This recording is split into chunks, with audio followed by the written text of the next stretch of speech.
Hello, good afternoon. Yes, we are here once again. Today's episode is on today's our day seven of the challenge. Yes, the seven of our challenge. And of course, remember we've been talking on tenancy relationship between a landlord and a tenant. We have talked so far on so many things. The last thing we talked about yesterday was how a tenant can be held liable for criminal activities within the premises.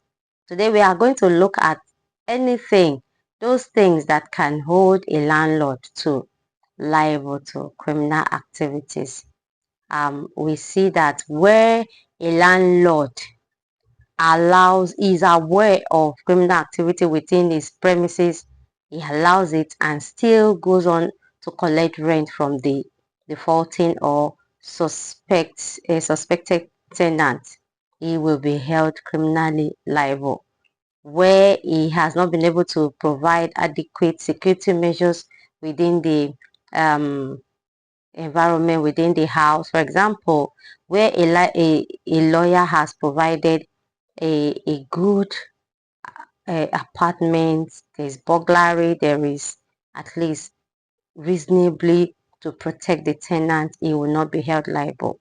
Now, where he notices that there is a nuisance or there are activities generating criminal funds, ignore it or just simply pretends to not be aware, he can be held liable. Where a landlord enters a premises without proper notice, he can be held liable.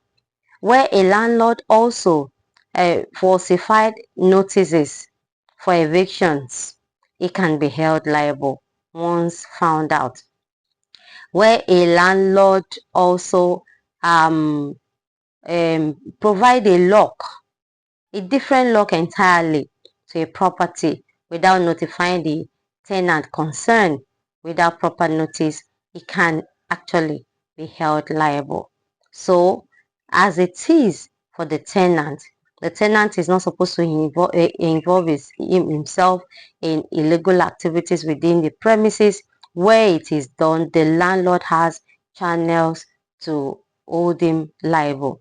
Where it is a landlord that is doing it, the tenant also can have some channels of holding the landlord to liable for criminal offenses. Now, how do you as a landlord go about in holding your tenant liable for some things? What do you do? How do you document? How do you bring about legal documentations for in preparation to hold your tenant liable? That is what we are going to look at on our next day. We are going to look at what are those things that the landlord can put in place in preparation for criminal actions against the criminal tenants within his premises. What are those things within the realms of the law? What are those things to be done? How do you collate documents? Are you ready to make any information available to law enforcement whenever they are ready to ask, whenever they ask of you? How do you go about it? What do you do? How do we encourage people around to help you in case you're not around in the premises? Most landlords don't stay within the premises, and yet they have to put some things in place to safeguard their own safety and the safety of their tenant too. We'll look at that on our next channel, on our next day of challenge. Today, like I said, today is day 7, and of course we are progressing. And I'm still expecting more of your comments. I'm expecting more of your reactions. Visit my comment section and drop it there. Subscribe to my channel and let's see more and more often. If you have any special aspect of relationship you want us to look at, please chat me up. Drop it on the comment section. Thank you. See you next time. Ciao.